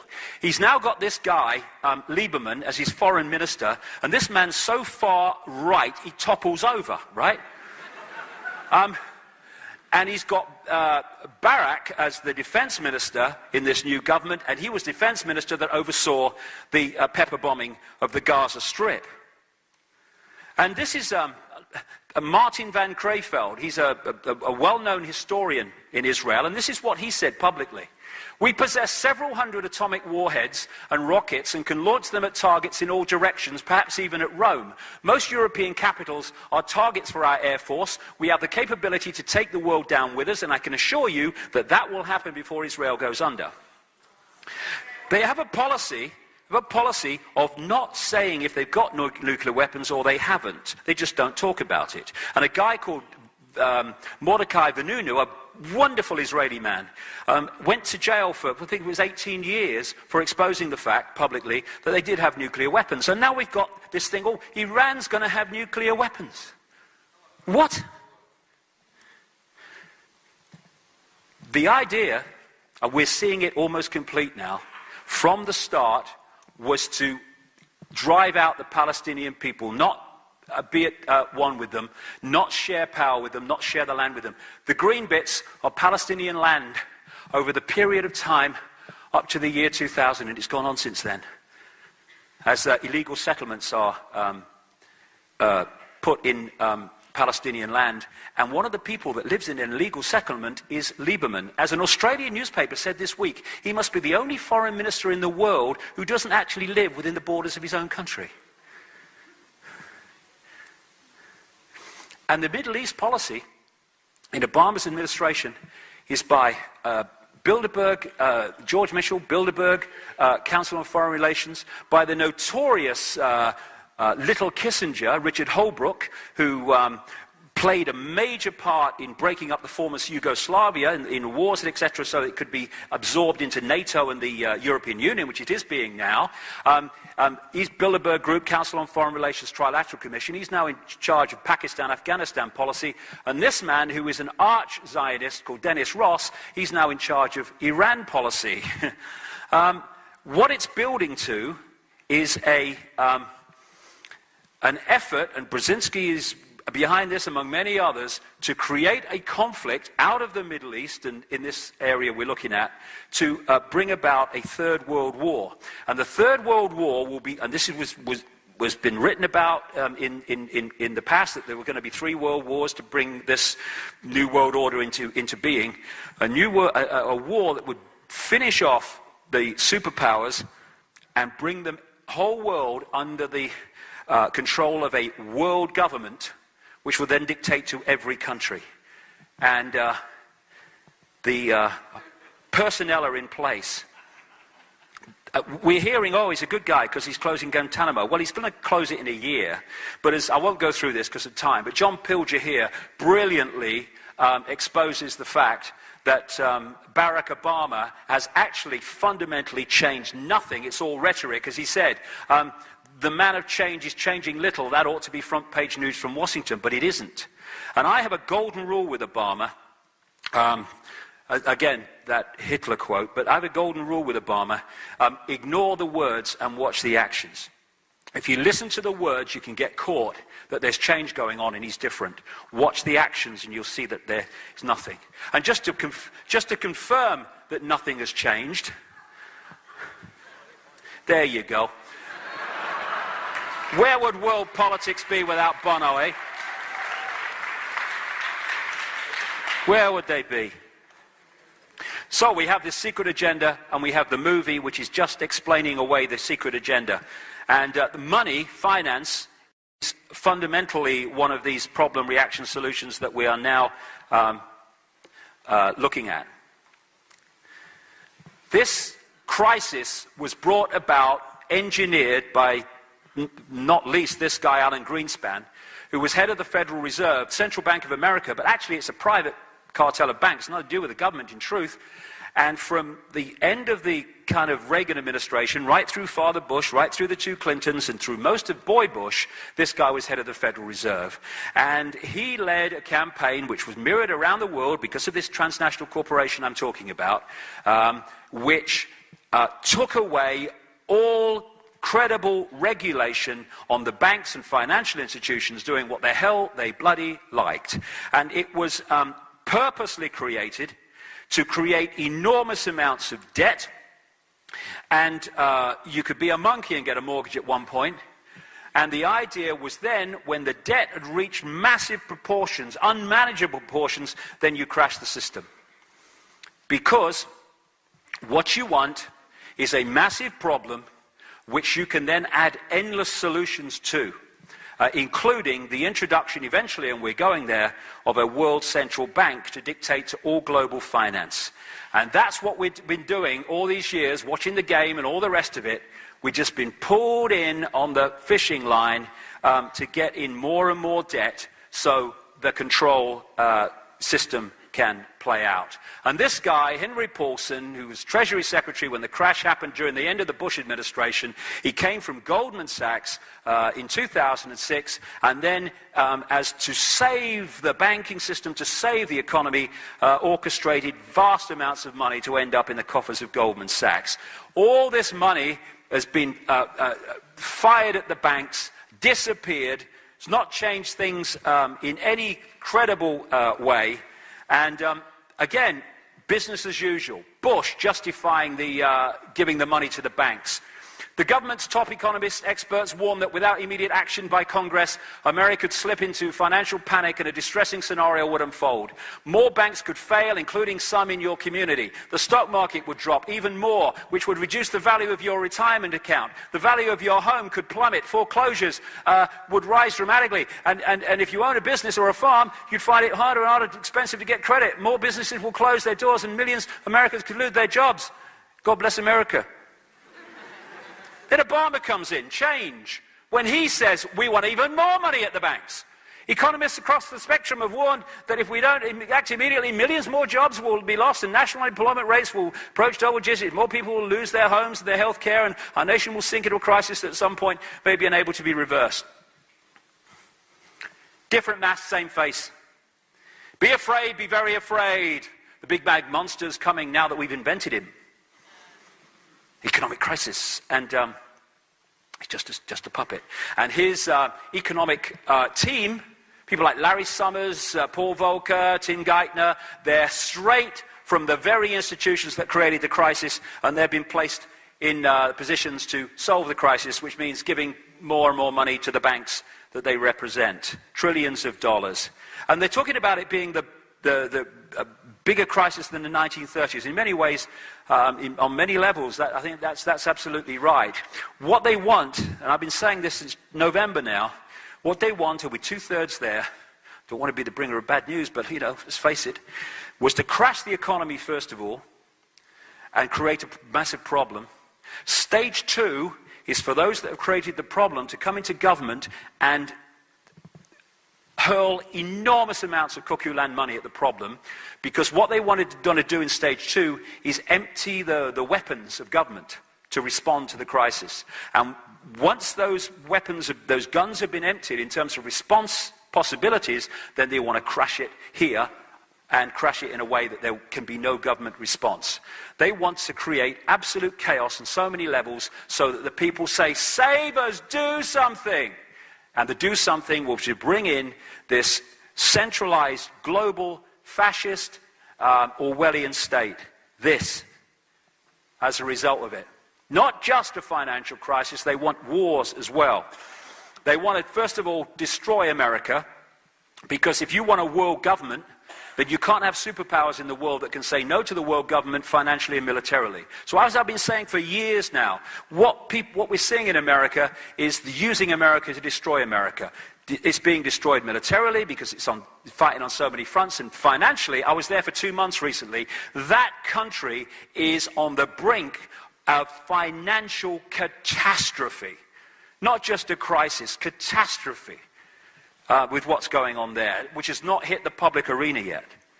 And the other thing they want in problem, reaction, solution is people to riot and be violent in response to what's going on, because then they've got a problem that they can offer the solution to, which is increases in the police state to meet the problem of violent reaction of the public to the problems they've created, and also to justify putting people into these concentration camps, you can only call them, holding centers they're called, which exist all over the world, particularly in America, under an organization called FEMA, Federal Emergency Management Agency. Again, people around the conspiracy research world have been talking about this now for 10 years, and it's coming to pass. And I don't believe in violence. I will not be violent. I will not be violent. I don't care what the situation is. I do want to be violent. I'm not going to add my energy to that crap.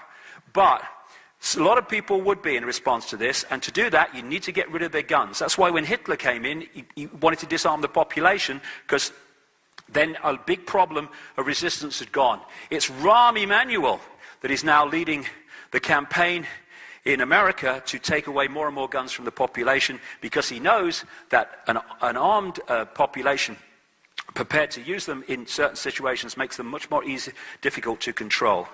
But I would say this, Martin Luther King, the limitation of riots, moral questions aside, is that they cannot win and their participants know it. Hence, rioting is not revolutionary but reactionary because it invites defeat. It involves an emotional catharsis, but it must be followed by a sense of futility. And what we need is not to riot, not to be violent, not even to go in mass protests, so be my guest if people want to do that. But they're not frightened of protests, this gang. They're terrified of us not complying with our own enslavement. And when we stop doing that, they've lost their power. No violence necessary. They want us to be violent. Inside job, problem, reaction, solution, 9/11. Won't go into all that now, but it's been well documented. But another classic one. And interestingly, 1997, the Grand Chessboard, Brzezinski book. Moreover, as America becomes an increasingly multicultural society, it may find it more difficult to fashion a consensus on foreign policy issues, except in the circumstances of a truly massive and widely perceived direct external threat. What was it? 3 years later? 4 years later? Thank you. Massive external threat, which has justified so much. I love that. So David Dees is a great artist. Anything like this in this presentation comes from David Dees, a brilliant artist who portrays real powerful statements in pictures like this. Jet fuel, that's a good one. These are buildings, by the way, in other parts of the world that burned incredibly more intensely than the Twin Towers, and none of them fell. That one seems to be falling, but it's not. It's the way the building is actually built. There you go. There you go. Put that where I can see it. Okay, we're not doing bad. There you go. Reichstag fire, which Hitler did. Blamed someone else for it, justified the takeover of the state as a result of it. Same thing, problem, reaction, solution. Again, Saddam Hussein was the guy. We've got to go into Iraq because of Saddam Hussein. This is Donald Rumsfeld, the defense secretary at the time of the invasion of Iraq, meeting Saddam Hussein in 1983 to arrange for Reagan-Bush administration to ship chemical and biological weapons for use against the Iranians. This is an American mainstream newspaper report from 2002. Donald Rumsfeld, the US Defense Secretary and one of the most strident critics of Saddam Hussein, met the Iraqi president in 1983 to ease the way for US companies to sell biological and chemical weapons, including anthrax and bubonic plague cultures, according to newly declassified government documents. Again and again, you see people creating the problem who then become the people to solve the problem. He was on the board of a European engineering giant called ABB in 2000 when they sold nuclear equipment to North Korea. He then becomes defense secretary and says North Korea is a danger because it's got nuclear equipment. Alongside problem, reaction, solution, to what I call the totalitarian tiptoe. Very simple. You're going there to Z, but you're at A. And if you go in one leap, you know the change is going to be so vast, people are going to say, what's going on? So you go in as big a jump as you can, but you try not too big a jump that so many people will start to ask questions. And each jump is promoted and projected as unconnected to all the others. That's how the European Union, a centralized dictatorship now, was totalitarian tiptoed out of a free trade area. 75% of laws in Britain now originate in the European Union. And the European Union pass a law, a British Parliament or any other European Parliament pass a law, doesn't matter, that one takes precedent. They want the same in America with the North American Union, which Obama is going to be pushing. Fascism, you really think it would be this obvious? The stepping stone approach is what's got us this far, where so many stepping stones have now been made that it is becoming obvious to anyone with a mind. I'll quickly go through this because there's so much to get through, but it's like I say, I wish I had hours. The other coordinate is to understand that they want people to be a believer. They want people to believe in something, because once you have a belief system that is rigid, then you become less of a problem. They want religious belief systems, political belief systems, racial belief systems, self-identity belief systems, anything that puts you in a prison of the mind, because you'll then filter through this process of the way the neurons fire in the brain. You will filter reality through the belief system. Religions. In the end, religions are invariably, the major religions are worshipping the same force. It's not explained like that, but that's what goes on. Again, out of Atlantis and Lemuria, and then those civilizations that followed, the worshipping of the moon goddess and the sun god, the worshipping of the moon and the sun, was prevalent. And it manifested in various religions, not least from this part of the world, which, if you think about it, is the religion factory. Christianity, Islam, Judaism, Hinduism, all came out of this part of the world, these major religions. And when you strip them down, they are invariably sun and moon worshipping religions. So in Babylon, they worshipped the Queen Semiramis, the sun goddess, Nimrod, known as Baal or Bel, the sun god, and Tammuz, who was the son, the virgin-born son of the moon goddess and the sun god. Tammuz later became known as Jesus in the Christian stories. And when this Babylonian trinity was taken to Rome, as the bloodlines moved to Rome and founded the Christian church, they changed the names, but basically the same religion remained. This is a depiction of the moon goddess and the sun god, the star, the sun there, which is an original depiction from Ur in what is now Iraq, Sumer, Babylon, from 2000 BC. And this is the international symbol of Islam to this day. When you get deeper into it, these are all different masks, again, on the same face of the moon and sun religions. This is Mormonism. In America, again, the sun and moon symbolism is all over their symbols in Salt Lake City, etc.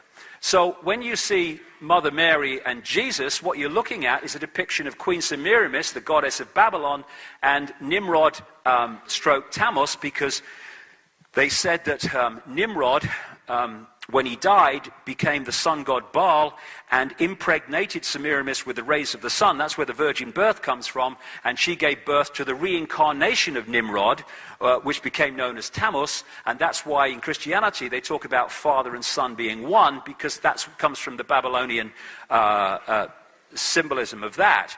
That's where Isis, the Virgin Mother of Egypt, and Horus, the sun in Egypt, comes from. It's the same recurring themes, and all across the world, the mother, the Virgin Mother, and the baby religions follow, and they all come from the same source. And because they project it in a different way, people think that they're different religions, but they're the same basic religion. Consciousness, I mean, this is the point I would stress. Consciousness doesn't do religion. Mind does religion. And this is an ancient depiction of Queen Semiramis, the goddess of Babylon, and I think I've seen her somewhere else before. The Statue of Liberty, a mirror depiction of Queen Semiramis, was given to New York by French Freemasons in Paris, who knew exactly what it represented, the goddess of Babylon. And there you go, and there's the mirror image of the Statue of Liberty on an island in the River Seine in Paris to this day. The goddess of the French Republic, same thing. The goddess Freedom on the top of the Capitol building, same thing. The goddess Columbia, the goddess of the District of Columbia, same thing. In the Vatican, because of course the Roman Church is the Church of Babylon relocated, and they use different names for the same stories, they depicted Semiramis in Babylon as a dove, and of course Nimrod was the sun, and this is, you see in the Vatican, the dove and the sun, that's Semiramis and Nimrod, same thing. So Nimrod was the sun god, And you see him all over the place as well. The symbol of Nimrod in Babylon was the flame or the lighted torch. And that's why the Statue of Liberty is holding a lighted torch, the torch of Nimrod, and he's actually standing, when you see from above, on a depiction of the sun. And that, you see, the way they manipulate reality and sense of reality, Americans, understandably, look to the Statue of Liberty as a symbol of their freedom when it's a symbol of their enslavement. Same thing, holding Nimrod. And this is an exact and massive depiction of the flame held by the Statue of Liberty, and that's on top of the Pont d'Alma tunnel, and that's now where people take their tributes to Princess Diana, who died underneath it. Another way that Nimrod was depicted was as Dagon, the fish god. This is an original depiction from thousands of years ago, and that's just a kind of, obviously, a knocked up symbol of it, and that's why we have this. Dagon, the fish god, the mitre, it's all the same symbolism of symbolizing Nimrod. The obelisks you find all over the place. The biggest obelisk in the world is the Washington Memorial opposite the White House. That's the penis of Nimrod Osiris, going back to that symbolism of the Credo necklace too. Nimrod aircraft, all the same things. And the religions were taken across the world and expanded, and they became the religious network that we have today, which ironically fight each other when actually they're all different masks on the same face, which ultimately connect into the same network. Same with the New Age. So much of the New Age is just the same manipulation. I call the New Age the last cul-de-sac before the gold mine. People who've rejected mainstream religion and rejected this world is all there is science, and are looking into things of vibration and stuff like that and spirituality in another way, you've got to stop them, get into the gold mine. So you want a cul-de-sac to get them into, and it's become known as the New Age. And they also worship, and again, anything to do with this network is always, reptilian brain, hierarchical. And so we have hierarchical structures of power within the New Age structure of beings and entities and great white brotherhoods. It's all hierarchy. Consciousness doesn't do hierarchy. Mind does hierarchy. If you're into hierarchy, you're in mind, you're not in consciousness. Simple things. You can see whether it's conscious or not. And I love that the New Age Jesus, Sananda, looks exactly like the Jesus depicted by the Renaissance painters who hadn't got a clue what he bloody looked like anyway. So the idea is to use religion to keep people in mind and stop them connecting to consciousness. Because when you start talking about consciousness and the way consciousness sees the world, religions go, you can't say that, that's the devil. And all the rest of it, and fright people into acquiescing to rules and regulations of these religions. And again, in the end, all these religions, you go through them and you're providing sustenance, energetic sustenance for the same entities. The same entities. It's a very true saying. Energy goes where attention goes, and worship is a really focused form of attention. And so when we're in worship, focusing on a deity, we might think the deity represents something, but it represents something else. Attention goes where, or energy flows where attention goes. Energy flows where attention goes. Energy flows where attention goes. Energy flows where attention goes. Energy flows where attention goes. Energy flows where attention goes. I mean, what an image for a religion to focus on. Someone being tortured. What are we doing? Think about it. What an image to focus a religion on. And like I say, religion is mind. That's why it's so schism-like, fractured. And they create them so they can play them off against each other. Trust Jesus. We know the truth. No, Judaism knows the truth. No, Islam knows the truth. No, this knows the truth. Play them off against each other.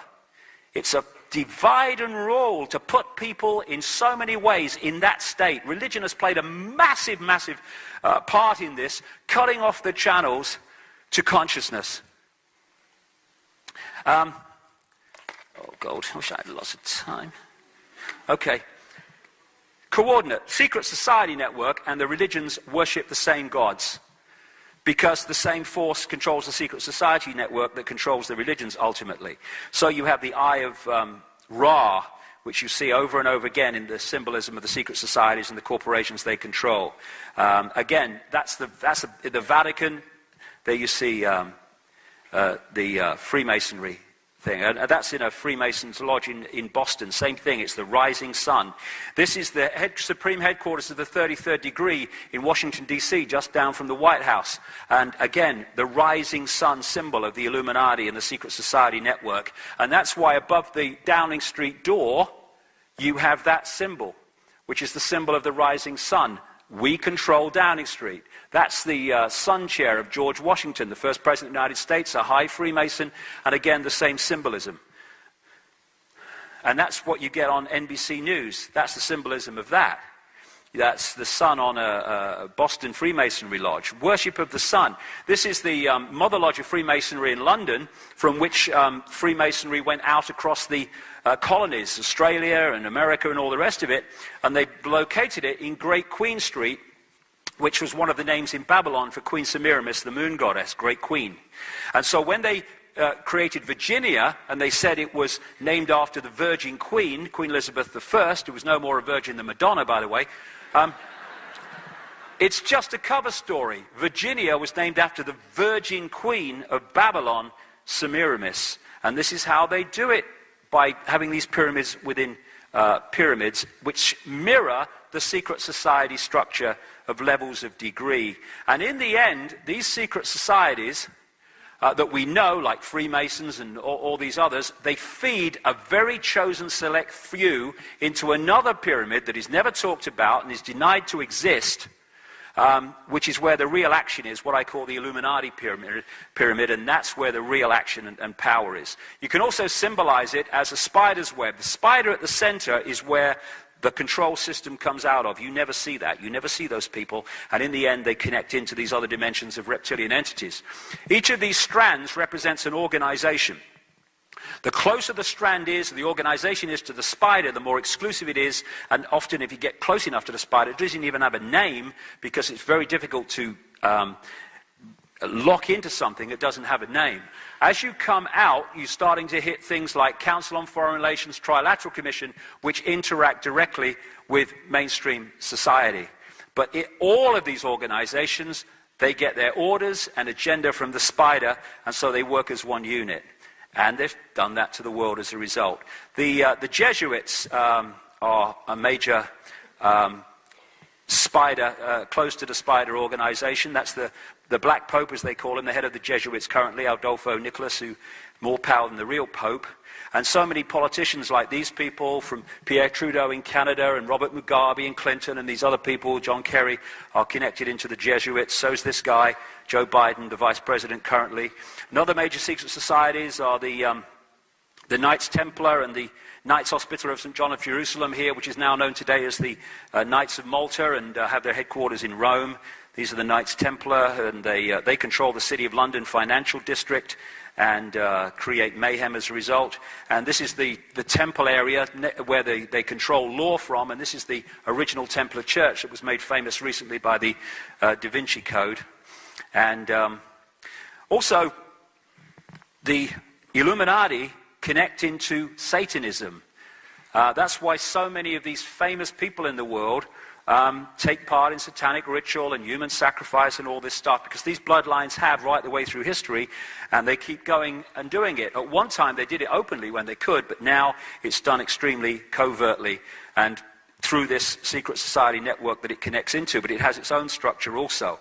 And what they're doing is creating, this guy Vlad Dracul, by the way, who is famous for spearing people and impaling people and drinking their blood, back I think it was the 15th century in what is now Romania, and he was the inspiration of the Dracula stories, and he was and his family were key members of an organization called the Royal Court of the Dragon, or the Order of the Dragon, which actually goes back to ancient Egypt, at least to ancient Egypt.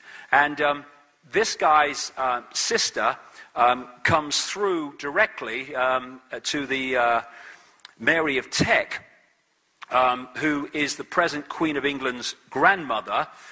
She is a direct descendant of Vlad Dracul's sister, and I'm not surprised. things like this is kind of from a B movie, and all this stuff that you see, this actually goes on. One of the things that has, and you see it all around the world in history, and often connected to dragons, but not always, the thing that I found one of the hardest things to cope with originally when I came across it is not just that children are sacrificed in these rituals by these famous people and lots of not so famous people, or that child abuse is going on. What staggered me is the scale of it. It is extraordinary.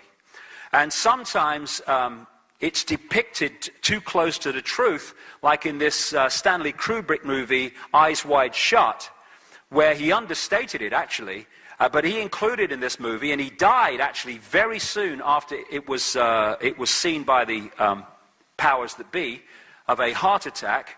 And I know from someone who's writing a biography of Stanley Kubrick in America that 15 minutes of it were removed after he died. So what did that say? These rituals with the rich and famous in the stately homes and other places are not going on every now and again here and there. They're going on all over the world, including Australia. And my understanding is Victoria is one of the centres for it in Australia, and it involves some very well-known people in this area, as it does everywhere, because this is a global thing.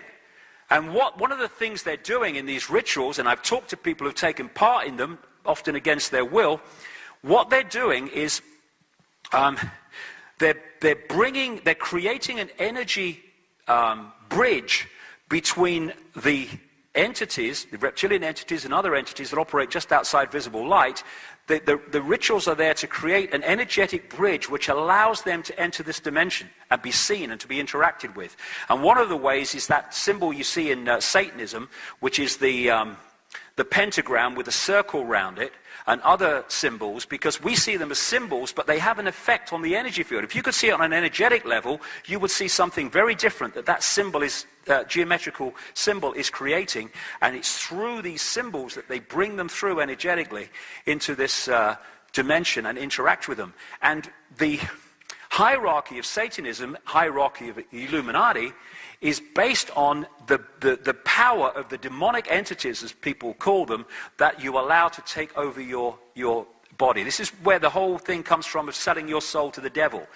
You get the power and the prestige within this world up to a point, but you give yourself over to these demonic entities before you get that power. And then after you pass through, you become controlled by these entities when you leave the body. Now, this is in Sydney. I found this years ago. I dropped off my seat. This is a war memorial for the people who died in the 2 world wars, and this is the symbol in the middle of it. Someone being sacrificed over an image of the sun. This symbolism is all over the place. Bohemian Grove, where they worship a 40-foot stone owl, which is symbolic of Queen Semiramis. This is an original Babylonian depiction of Queen Semiramis, and she's famous for being connected to owls.